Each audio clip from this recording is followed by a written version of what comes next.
2232 korun o 3,4%. Zlatý bolševik. Povzdechnou si přátelé starých jistot a gulášového socialismu. V tom roce se narodilo nejvíc dětí v poválečném období Československa. No prosím, staré dobré časy. Máme víru, v radost a svou sílu, proto spící víru, jdem před. Dál už jsou zprávy horší. V Sovětském svazu byl zbaven občanství a vypovězen ze země spisovatel Solženicin. Vypovězení proběhlo jako gangsterský únos.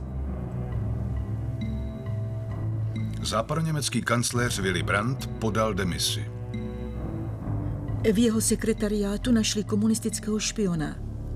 Kancléř za to samozřejmě nemohl, ale na západě je zvykem nést odpovědnost za poklesky podřízených.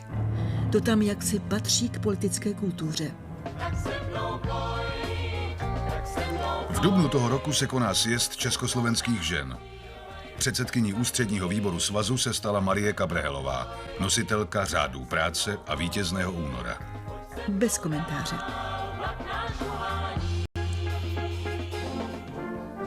V květnu zasedá ÚVKSČ a vyzývá k zesílení vlivu strany na inteligenci. Pořád jim nestačilo, že zdecimovali intelektuální výkvět národa. Chtějí zastrašit i ten zbytek, co prošel sítem prověrek.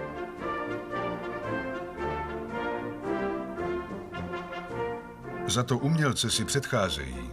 Pozvání na drink nazvali setkání představitelů strany a vlády s vybranými tvůrčími pracovníky. No řekněme spíš straně oddanými, anebo zastrašenými.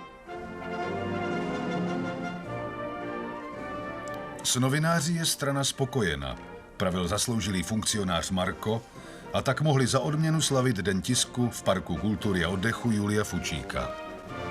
V Juldě Fuldě, říkával lid, ale teď už zase potichu, protože v Čechách přituhlo.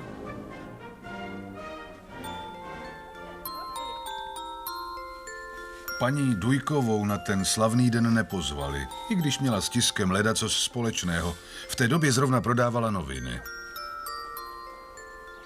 To bylo tenkrát pro lidi jejího původu nobl zaměstnání. Byla totiž rodem komtesa z Bubna a Litic.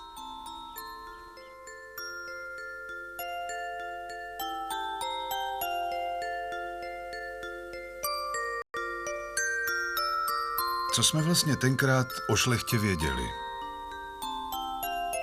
Znali jsme komtesu Hortenzii, paní kněžnu, co o babičce tvrdila, že šťastná to žena, knížete pána z rumcajsovských večerníčků, a to je tak kromě pyšné princezny skoro všechno. Samé pohádky.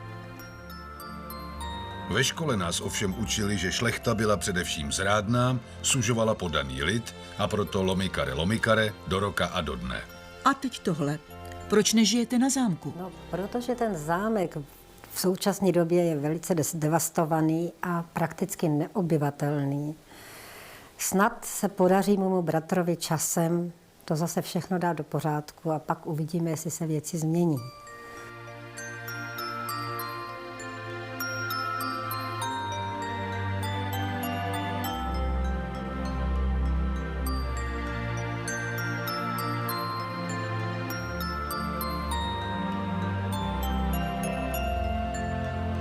On sem přijel na návštěvu, ale přišel se sem podívat a našel tady honosné dámy, paní Filingrovou a paní Nejedlou. No a samozřejmě se zjistilo, že potom se nějak odvez nějaký nábytek a my jsme potom zjistili z dokladů, že ten nábytek byl převeden na ministerstvo zemědělství. Tam že samozřejmě se všechny stopy ztratily. Já vím, že tady místní a v okolí lidi mají kusy nábytku a všelijakých jiných věcí, porcelán a tak dále. Ono tam taky spousta věcí zmizelo z toho zámku. To jste spíš rozkradlo, ne? Nezmizelo. Rozkradlo. A jak to tady vypadalo, když tady pan hrabě nebyl, když byl v Austrálii Upadalo to, ten zámek. No právě, že se to renovovalo. Je to kolik? Asi takových těch 12 roků, kolem těch 12 let to se dávalo do pořádku, tady to vím. Ještě bych rád slyšel, jak to tady udržovali. Já nevím, jestli se může mluvit o údržbě. No, já myslím, že to nebylo tak nejhorší. No, pan hrabě si stěžuje. A to teda, já myslím, že kdyby s tím špatně hospodařili, tak tenhle zámek už spadnul. Udělalo se tady spoustu velice dobrých věcí, ale musím říct, bohužel se taky udělalo strašná spousta špatných věcí. Tady byla šindelová střecha, kterou oni obnovili, ale bohužel tam dali střechu taškovou, která, jak jsme zjistili, je příliš, na tu budovu příliš těžká. Prozatím to je odhad na tu střechu kolem 5,5 milionu. Sklepy nespravili a všechno se to udělalo na to, aby to vypadalo jako, že se udělalo strašný práce, ale bohužel ta podstata k tomu scházela. Pač musíte mít dobrý základy, abyste měl dobrý barák. No.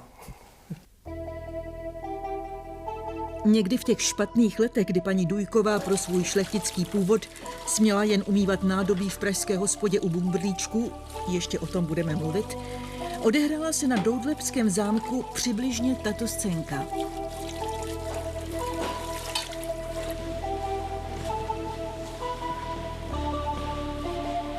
Postupte si, abyste všichni slyšeli.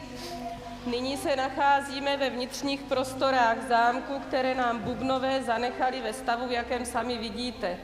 Náš lidově demokratický stát nyní vynakládá nemalé prostředky, aby zachránil to, co šlechta svým rozmařilým a zahalčivým životem po sobě zanechala. Náš socialistický stát nyní navrací kulturní dědictví. Mezi návštěvníky byla tehdy i paní Dujková. Někdejší komtesa z Bubna a Litic věděla nejlíp, jaká je pravda. Proč jste se neozvala? Nechtěla jsem na sebe vůbec upozornit. Chtěla jsem slyšet všechno až do konce a myslela jsem si, že to bude lepší, když na sebe nebudu upozorňovat a budu moct vždycky jako turistka přijet a uvidím, jestli se věci mění k lepšímu nebo nemění a jestli později bude mluvit jinak. Oni říkali, že do zámku zatýká a že bubnové bydleli přímo prakticky pod tím deštěm, což pochopitelně nebyla pravda. Do toho začalo zatýkat až mnoho let po nás, když jsme to už opustili. Ale radši jsem to spolkla. A nevařila se ve vás krev? No, spíš jsem byla smutná. Mrzelo mě to. Spousta lidí i dnes si myslí, že šlechta byla opravdu rozmařilá a že podané vysávala. Jak byste těm lidem odpověděla? No, nechci mluvit o době dávno minulé, ale v době, kdy já jsem žila, tak myslím si, že ti podaní, takzvaně, kdyby se jim to nelíbilo, mohli odejít a mohli si najít něco jiného. A pokud se pamatuju, u nás se služebnictvo drželo vždycky spousty let. Ale my jsme spíš měli radost, když jsme mohli jim pomoct ukázat, jak by se mělo žít a jak by bylo hezké žít, jak by bylo hezké mluvit a jak by bylo hezké prostě se chovat jinak, než hrubými slovy nebo hrubě někoho napadat nebo tak. A myslím si, že se to dost dařilo. Maminka měla ohromný vkus a vždycky kuchařkám pomáhala se oblékat, nebo i služebným. A oni pak chodili jak dámy po ulici a byli pěkný a maminka měla radost, posílala je k holiči. A já si myslím, že se nedá říct, že by to jenom bylo, že prostě by byli jenom páni zlí na to služebnictvo. Pan hrabě Kinský to byl otec nynějšího majitele Kostelce. Mě jednou řekl, dáno od Boha a od císaře si zdědil tolik majetku, že se nemusíš nikdy starat o své živobytí a tak dále. To je z toho ale máš tu povinnost, aby si se staral o lidi, kteří pro tebe pracují. že my jsme tady proto, abychom šli příkladem vstříc. Místo, aby ta totalita podle ideálů, který se dají číst v literatuře, kterou oni vydávali, pozvedli lidi nahoru na úroveň co nejvyšší, tak vzali takový denominátor nejnižší a snažili se do toho ty lidi zatlačit. To se bolševikům nemohlo líbit. Navíc měla šlechta pořád majetek, který lákal. Jak jsme slyšeli, i manželku ministra školství, věd a umění. Takže na smetiště dějin z aristokraty, pokud možno do kriminálů. V lepším případě na pomocné práce. Budete se divit, neuspěla jsem ani jako uklízečka v hotelích. A tak jsem šla prostě na kádrové oddělení a ptala jsem se, co vůbec mohu dělat, kam mohu nastoupit. A dostala jsem jen 3 nabídky. Továrna, zemědělství nebo pomocná síla. A tak jsem šla dělat pomocnou sílu a našla jsem si místo v dietní jídelně u Bumbrlíčka. Měla jsem tam skleničky do příchodu nového vedoucího, kterému se to vůbec nezdálo, že bych měla pokračovat v této bohulibé činnosti a nabídl mi místo servírky. Ale já jsem řekla, že jsem na tom oddělení kádrovém slíbila, že nikdy servírku dělat nebudu, protože jsem se nesměla stýkat s větším množstvím lidí. On ale řekl, že si to zodpoví a že tu servírku dělat mám a já jsem skutečně teda začala nosit jídlo. Šlo mi to a začalo mi to i bavit. Potom se stalo, že ten nový vedoucí na jedné schůzi, kde já jsem nebyla, byl napaden, že mě nechal dělat servírku a měli jsme být do druhého dne, on i já, okamžitě na hodinu jsme měli dostat výpověď. Ale ku podivu se mě zastali na té schůzi 3 komunisti a to stačilo k tomu, abych zůstala i já, i pan vedoucí u Bumbrlíčka. A oni věděli, že jste šlechtička? Tam to věděli. Věděli, no. A jak se k vám chovali? Hezky. Musím říct, že hezky. Měli pro modrou krev potíže i vaše děti? No, nebylo v celku, ne, rozhodně spousta jiných lidí mělo větší potíže. Ale přeci jenom, když tu školu nějak způsobem vychodili, tak různé problémy měli. Například moje dcera chtěla dělat prodavačku u firmy Moser a nastoupila tam a bohužel, nebo bohudík, nebo prostě stalo se, že tam byla paní Marie Hrubá, tehdy teda slečna Marie Hrubá, která byla taky šlechtična. A když se dozvěděli, že moje dcera je ze šlechtického rodu, tak jí dali okamžitě výpověď se slovy, že si z toho nechtějí dělat ústav šlechtičen. A proč jste se nepokusili emigrovat? No, protože jsem já sama nechtěla. Já jsem tu chtěla zůstat, protože si myslím, že člověk má se svou vlastí, pokud to jde, snášet dobrý i špatný. Mně by se stýskalo. A váš bratr, hrabě Adam, Můj bratr, ten musel? ten víceméně musel. Toho by byli nejspíš tehdy zavřeli. Austrálie je jiný kontinent, nestýskalo se vám? Stýskalo se mě ze začátku, ale zajímavé bylo, že se nejvíce mě stýskalo po přírodě. Nikdy vás nenapadlo, že se vrátíte jednou? Ne. Vadí vám, že se vrátil pan hrabě a ujal se? Nevadí? Ne, jsme kamarádi. Jo? Stejný ročník. Mně jako nevadí. Mně jako nevadil, když tady nebyla, teď mě nevadí taky. Vadilo by mě, kdyby nehospodařili pořádně. To by mě vadilo. A pokud by bylo dobře hospodařit, tak je to vůbec nevadí, kdo tady bude. My jsme je měli tady rádi. Já vím, ale ono v toho zámku se něco ztratilo třeba tak. No tak to nemuseli být tady rodáci jako tady toho, ale mohlo to být něco jiného, víte, taky. No, on to má těžký, protože nic nedostal ještě, že jo, dohromady. No tak dostal zámek. No to zámek, to není žádný terno, to je akorát vydání. Je to fascinující, stačily jim 2 papíry na to, aby majetek sebrali a prostě stohy papíru musí doložit, aby ten majetek dostali zpátky. No to jo. A teďka už to trvá 5 let. Já tady řekl, ty budovy, co vidíte tady kolem, tak o ty jsem zažádal v roce 1991, jakmile vyšel zákon o půdě.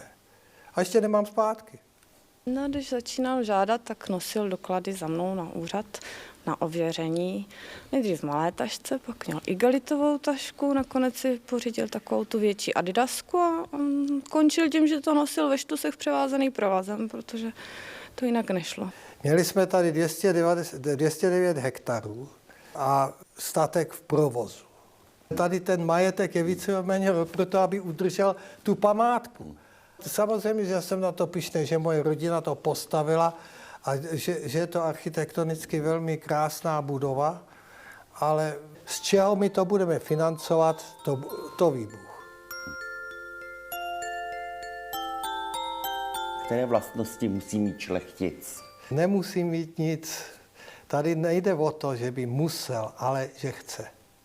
Dá se jít jenom příkladem, že umí řeči tím, že se umí chovat. Tím pádem dovede zvednout ten image toho národa. Já se pamatuju na moji maminku.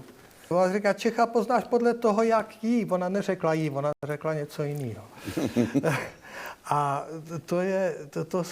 to se také nezměnilo. K čemu jste byli vedeni nebo vychováni? No já si myslím, že šlechtici by se měli už z toho slova chovat šlechetně. Měli by být správní, dobří, rovní, přímí, přesní. Nevím, prostě všechny ty vlastnosti, které člověk má mít, nemá lhát a nemá se špatně chovat, nemá být sprostý. To všechno by vlastně šlechtici měli ukazovat, ale já si myslím, že by to mohl každý člověk dokázat, kdyby opravdu chtěl. Asi se to nenaučíme hned a dá to fušku po tolika letech socialistického rovnostářství, hulváctví a křupanství. Dobré chování je něco jako anglický trávník. Znáte ten návod na jeho pěstování? Kropit, hnojit, sekat a tak dále. Ale musíte to dělat nejméně 300 let.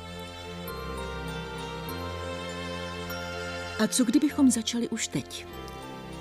Paní Dujková, ukažte nám prosím, jak se správně drží příbor, ať už se nad námi ve světě neofrňují. Ráda, samozřejmě ráda. U stolu sedíme rovně, nenakláníme se na talíř, příbory držíme tímhletím způsobem a krájíme maso i brambory. Nic se nerozmačkává a když bychom si chtěli něco nabrat na vidličku, jedině takto, nikdy ne takhle a jíme dál. Když se chceme potom napít, položíme příbor takto, tímhle způsobem utřeme a pijeme. Můžeme pokračovat v jídle, krájíme, jíme, sedíme rovně a když dokončíme jídlo, tak odložíme příbor na tuto stranu.